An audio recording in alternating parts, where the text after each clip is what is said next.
Bonjour à tous les amis, c'est Pierre de la chaîne Crazy Kid. Je vous retrouve aujourd'hui pour mes derniers achats en date. Regardez, il y a deux maquettes et trois autres bricoles.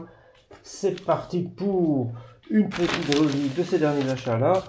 On ne sait jamais, ça peut intéresser quelqu'un. Alors, j'ai chopé dans ce sac, vous avez une commande passée chez Passion 132, une autre chez Oops Model et une autre sur superhobby.com, je crois que ça s'appelle. Donc ça, ce sont des petits pots pour faire les mélanges. Ce sont les pots de chez Badger. Parfois le capuchon est blanc, parfois il est noir. Je les aime bien, ils sont bien pour l'étanchéité. J'aime bien que le fond soit un peu plus plat que sur les versions Fenida. Je préfère les Badger aux Fenida. Je trouve qu'ils sont beaucoup mieux. Et en plus, ils s'adaptent directement sur mon aérographe page. Quand je viens visser l'adaptateur de l'aérographe, si ma teinte est déjà mélangée dedans, je peux directement balancer la couleur avec ça. Donc, c'est super sympa. J'utilise toujours ce genre de pot. Ensuite, j'ai chopé de l'enamel. J'ai pris du X32 de chez Tamiya. Alors, c'est de l'enamel qui me plaît. C'est beaucoup plus simple que les Umbral et Revel, où il faut toujours faire sauter le petit capuchon en métal et puis le remettre. Ici, vous vissez, vous dévissez. C'est génial. Pour certains détails, je trouve que c'est super pratique. La manière de conditionner ça est très bien fait par Tamiya. Et là, c'est encore de l'enamel Tamiya du X18. Ça, c'est le genre de noir dont j'ai souvent besoin. Et je trouve ça super pratique. Et en plus, l'odeur de l'enamel, ça me rappelle toujours mes années où plus jeune, je faisais tout à l'enamel. Alors ensuite, une peinture X3 Metal de chez AK, le AK 674, le Metallic Purple. Ça, c'est pour un projet d'une muscle car qui va peut-être même être faite en version Draxel. J'en suis pas encore sûr à 100%. Je suis encore en train de réfléchir. C'est un kit qui arrivera probablement assez vite sur la chaîne, que j'ai dans mon stock depuis pas mal de temps. J'adore ces peintures-là de chez AK, elles sont géniales. C'est pratiquement, pour moi, c'est quasiment l'équivalent des Gravity Color, hein. Il n'y a pas de problème avec ça, sauf que ça se trouve beaucoup plus facilement et que les frais de port ne sont du coup pas exorbitants comme chez Gravity Color. Donc ça, c'est vraiment génial, ces peintures-là. Ensuite, une petite canette en spray de chez Testor Model Master. Nous sommes sur de l'enamel. Et c'est un peu particulier, donc c'est la référence de 1983. Donc en fait, ce n'est pas vraiment de la peinture. Quand vous appuyez pour spritcher, vous avez... c'est du transparent qui va sortir.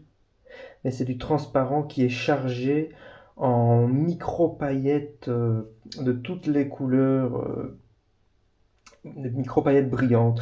Donc vous appliquez ça sur votre peinture. Vous mettez une peinture sur une carrosserie, une peinture blanche, jaune, rouge, noire, tout ce que vous voulez, ou un mélange fait maison. Et si vous voulez un effet pailleté, vous envoyez un coup de ça. Et ça va déposer une couche bleue transparente et chargée en paillettes. Donc vous allez en fait pailleter votre carrosserie. Ça, c'est pour un projet futur un peu funky. C'est assez pratique ce genre de concept. Donc c'est super sympa. Mais donc ça demande à être appliqué sur un primaire de type enamel, un primaire. Enfin, il faut pas aller mettre ça sur un primaire, une peinture acrylique à l'eau, sinon il va y avoir une réaction. Par contre, une fois que ça c'est sec, sur lui, je pense qu'on peut venir après mettre un vernis comme on en a envie. Mais on ne peut pas le mettre lui sur de l'acrylique, sinon il va y avoir des réactions. Donc voilà. Ça va être sympa. Il faudra que je fasse des tests sur une cuillère, mais je crois que ça va être sympa. Et maintenant, on va passer aux deux maquettes que j'ai chopées. Nous sommes chez MPC, ici avec la Plymouth Barracuda 1969. C'est du 3 en 1, stock, custom ou drag racing. C'est vraiment un super modèle, la Barracuda de 69. avec sa calandre assez spectaculaire. Voilà, regardez ça, la ligne de carrosserie ici. Comme c'est très très sympa, avec une belle planche de calque, assez sympa aussi.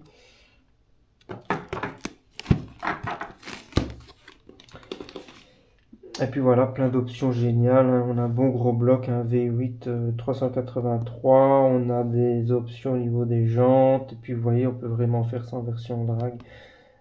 Avec la roll bar, soit vous mettez un aménagement intérieur, soit vous faites quelque chose de plus simple. Ils ont même mis des ceintures de sécurité. C'est super sympa, la Plymouth Barracuda de chez MPC. J'ai hâte de m'attaquer à ce modèle, même si en termes de muscle car, ce n'est pas celle-là qui arrivera prochainement sur la chaîne. Et puis enfin, un pick-up, une légende, hein, au niveau du nom, c'est un des plus célèbres, le El Camino de chez Chevrolet. Voilà, donc c'est dans la boîte Coca-Cola. Bon, moi je ne l'ai pas acheté parce que c'était Coca-Cola, je l'ai acheté parce que je voulais ce modèle-là de la fin des Golden 60s. Nous sommes en 1968. Il y a un petit truc en plus à faire ici qui est très sympa aussi, vous voyez. Soap Box. C'est super sympa, je ne le ferai pas en version Coca-Cola du tout. Je vais probablement le faire dans une version avec un toit qui aura sa couleur à lui. Et la carrosserie sera probablement en 2 couleurs. En tout, je pense que je vais le faire en 3 couleurs, mais ça, c'est encore à réfléchir et c'est pas pour tout de suite. Mais voilà, l'El Camino, c'est vraiment un truc de fou. Regardez la ligne de carrosserie de ce pick-up, c'est vraiment superbe. Je trouve ça vraiment magnifique. Donc voilà, petite particularité, c'est qu'en fait, dans cette boîte, ils vous ont mis une sorte de présentoir Coca-Cola sur lequel vous pouvez mettre votre Chevrolet une fois terminé. Donc ce qui est cool, c'est que, bon, moi je m'en fiche un peu de Coca-Cola, mais si vous mettez votre modèle terminé ici, vous ne voyez pas qu'il est mis Coca-Cola, vous avez l'inscription AMT, on a l'impression d'être sur une ligne de départ, donc c'est super sympa. Et puis ici ils ont écrit 1968 Chevy El Camino SS pour Super Sport, donc c'est super sympa. Puis vous avez le beau V8 396. On a des options au niveau des roues. La planche de cale Coca-Cola. Bon, ben, je ne me servirai pas de ça pour ce kit. Et puis là, vous avez le petit bonus en plus qui est toujours très sympa. Donc voilà, Chevrolet El Camino, les amis. Ça fait super plaisir. Sur ce, j'espère que cette petite vidéo retour de course achat maquette vous aura amusé. Je vous dis à la prochaine. C'était Pierre, la chaîne Crazy Kid. Ciao, ciao.